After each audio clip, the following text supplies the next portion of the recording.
दीपक, आपके पास आ रही हूं क्योंकि आपके साथ भी कई किसान और किसान परिवार से जुड़े लोग यहां पर मौजूद हैं। उनसे आप भी बात कीजिए, क्या कहना है उनका, उनकी ये लड़ाई कितनी पुरानी है और क्या उन्हें उम्मीद है कि इस लड़ाई, इस दिल्ली कूच की जो तैयारी वो कर रहे हैं, इसके बाद कुछ उम्मीद है उन्हें?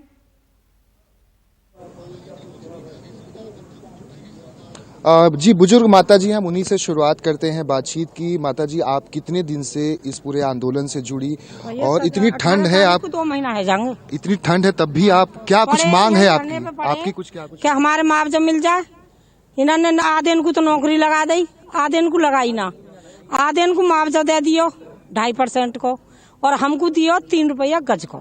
तो हम किसान ना है, हम भी तो किसान है भाई। पहले बड़े बूढ़े अनपढ़े सूदे सदले सुखबीर खलीफा जो है ना, ये मतलब वोटन के मार ना कर रहा क्या, मैं वोट लगूंगा, मैं इलेक्शन लड़ूंगा।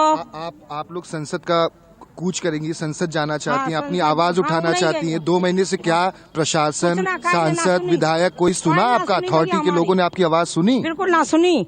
यहीं पड़े, हम नहीं फूल खिलाए और वो फूल वाला हमारे जोरे एक दिन भी ना आए। सही बता रहे हैं हम तो। और वोट सारी वही की, हमारे छत्र की यही की। और जब भी आना चाहिए हो ना कि मेरा किसान रोड पर पड़े तो हमें जवाब दे के जाता हो ना, तो नहीं कर जाता, उठ जाओ जी, तुम्हारा कुछ ना है, कुछ ना है। क्या लग रहा है 2 महीने होने को है, आप लोग ठंड में, बारिश भी हुई, कोहरा रहा, ठंड रही, बावजूद आप लोग लड़ते रहे। प्रशासन ने आपकी आवाज नहीं सुनी, सांसद विधायक ने क्या सुना? और संसद जाएंगे तो लग रहा है कि वहां से कुछ निजात मिलेगी, कुछ रिजल्ट आएगा? रिजल्ट आएगा तो रिजल्ट जरूर आएगा, ऐसा नहीं है रिजल्ट नहीं आएगा। इतने रिजल्ट नहीं आएगा, इतना हम पीछा नहीं छोड़ेंगे। क्या हमें कुछ भी करना पड़ जाए, हम जब तक, हम कसम खा के आए कि वापसी जब ही जाएंगे जब अपना हक लेके जाएंगे। यहाँ पे मुआवजा, हमारा समान मुआवजा चाहिए, हमारा रोजगार चाहिए। क्योंकि 82 लैंड होस्टी तो इन्होंने जियो में लिख के दिया है कि एक आदमी को लैंड होस्टी को नौकरी है और समान मुआवजा। इन्होंने अमृता बढ़ती है, किसी को 3 रुपए गज का, किसी को 2 रुपए गज का, किसी को 50 रुपए गज का, किसी को 250 रुपए गज का, किसी को 300 रुपए गज का।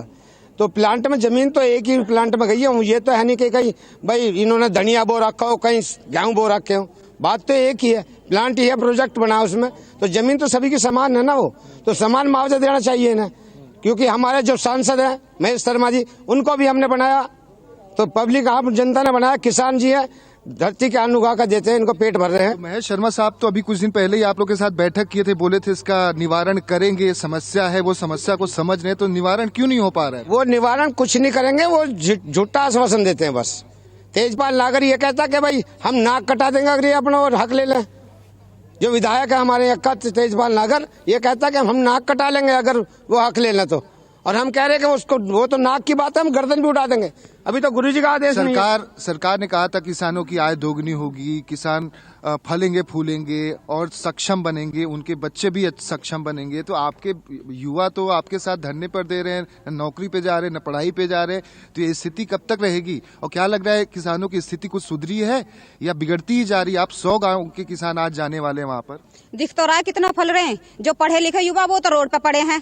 जो और ये भी जो भी कुछ हो रहा है सरकार की वजह से ही हो रहा है। हमें नहीं चाहिए ऐसी सरकार बिल्कुल भी। अगर सरकार ये सोचती कि हाँ भाई युवा पढ़ेंगे या फिर कुछ होगा, तो आज रोड पे क्यों होते, बेरोजगार क्यों होते? जो पढ़ाई लिखाई भी उन्होंने सारी मिट्टी में मिला दी। तो हमें नहीं चाहिए ये सरकार बिल्कुल भी। अगर सरकार हमारा भला चाहती है तो हमारा जल्दी से जल्दी कराए जो भी हमारा है, नहीं तो देखो हम बहुत कुछ कर देंगे। आप क्या करते हैं? आप युवा हैं, माता पिता के साथ क्या खेती में हाथ बटाते हैं या उम्मीद लगाए बैठे हैं कि हमको भी नौकरी मिल जाएगी, जैसा कि जो दावा किया गया था, वादे किए गए थे, जमीन के बदले एक नौकरी दी जाएगी परिवार में और उचित मुआवजा मिलेगा? हाँ, मेरा नाम सौरभ आजाद। हम लोग पढ़ाई करते हैं और मेरा बीटेक कंप्लीट हो चुका है। मैं खेती भी करता हूँ, साथ के साथ किसान भी हूँ। मेरे पूर्वजों की ज़मीन एनटीपीसी दादरी परियोजना में अधिग्रहित की गई थी, एनटीपीसी दादरी द्वारा। उसमें तभी सही 35 वर्षों का ये मामला, 35 वर्ष पूर्व, और आज भी किसान उस चीज़ के लिए सामान्य मुआवजा और एक सदस्य को नौकरी के लिए लड़ रहे हैं। एनटीपीसी दादरी ये कहती है कि भाई आपके पास योग्य नहीं है, आपके पास योग्य बच्चे नहीं है, इसलिए आपको हम रोजगार नहीं दे सकते।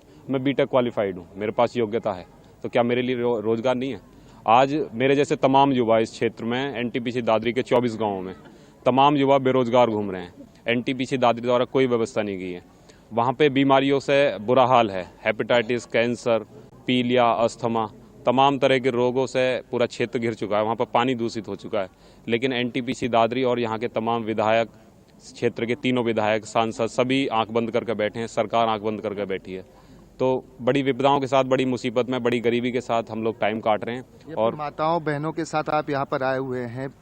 पूरा ठंड निकल गया, इतनी बारिश हुई, पारा 4 डिग्री तक पहुंच गया, 13 सालों का ठंड का रिकॉर्ड टूट गया। इन माताओं का हश्र क्या हुआ होगा, आपसे जानना चाहते हैं। आप कौन बात करेंगे? आइए आइए आइए, बोलिए। कितना नुकसान हो रहा है घर का भी? अगर यहाँ बैठी हैं तो घर में भी नुकसान हो रहा होगा ना, खेती बाड़ी का, जानवर का, बच्चों के लिए पढ़ाई का। हाँ जी, सबका नुकसान हो रहा है। बच्चे छोटे छोटे उन्हें छोड़ के हम यहाँ रोड पे पड़े हैं और सभी चीज से हम परेशान हैं, लेकिन सरकार हमारी सुनी नहीं रही है। लेकिन आज हम आए हैं तो आर पार के लिए आए हैं। आज हम दिल्ली जाएंगे और आर पार करके आएंगे। लेकिन पुलिस तो धारा 144 लागू कर दी है, आप जाएंगी कैसे? हम चले जाएंगे, चिल्ला बॉर्डर से रोक देंगे आपको, हाईवे पे रोक देंगे, हर जगह पुलिस बैरिकेटिंग। हम जाएंगे जरूर। आज रुकने वाले नहीं है। आज हम अब तो हम रुकने वाले नहीं, हम क्यों नहीं कर ले, मगर अब हम रुकेंगे नहीं। बहुत रुक लिया आपने, कितना भी लाठी चार्ज कराएं चाहे कुछ ही करें, मगर अब हम रुकेंगे नहीं। याद होगा 3 कृषि कानून सरकार जब लाई थी तो किसानों ने विरोध किया था, महीनों महीनों तक धरना चला, किसानों की मौतें भी हुई, लोग सड़कों पर लाठी भी खानी पड़ी। वादा किया था सरकार ने, क्या लग रहा है वो वादे तो पूरे अभी तक हुए नहीं है। तो अगर आप जाती हैं वहां पर या उनका प्रतिनिधि मंडल आता है तो लग रहा है कि कुछ हो पाएगा निवारण, या बड़ी बड़ी कंपनीज को ऐसे ही आपकी जमीन दी जाएगी, वादे किए जाएंगे लेकिन उसका भरपाई नहीं हो पाएगी? नहीं होगी। अगर होती, जो जिन्होंने हमें लिखित में दिया है वो ही नहीं करा तो बताइए हम कैसे उम्मीद कर लेंगे वो हमारी जमीन लेंगे और फिर हमसे वादे झूठे करेंगे और उन्हें मतलब वादे करेंगे उन्हें और पूरा कर देंगे। हमें कोई उम्मीद नहीं है जब तक, हाँ, जब हम नहीं जाएंगे यहाँ से। हम तो लेके ही। क्या करते हैं? जी मैं अभी स्टूडेंट ही हूँ। पढ़ाई का नुकसान हो रहा है, माता पिता के साथ यहाँ बैठे हैं, खेती का कंपटीशन की तैयारी कर रहा हूँ। मैं अभी छोड़ के आया हूँ इस मोमेंट के लिए ही। अभी मुझे पता है कि मेरे पेपर भी है, यूपी पुलिस का भी पेपर था, अभी रेलवे के भी भरे हैं। गवर्नमेंट अभी 5000 वैकेंसी निकाली है रेलवे में भी, जबकि बता रहे थे कि 25-30 हजार निकालेंगे। इस उम्मीद में थे कि हाँ अभी इस बार अच्छा मौका है, क्या कर लेंगे। दिखाई दिया तो वो तो कुछ भी नहीं है। अब रोजगार कुछ है ही नहीं, धरातल पे काम ही नहीं है कुछ भी।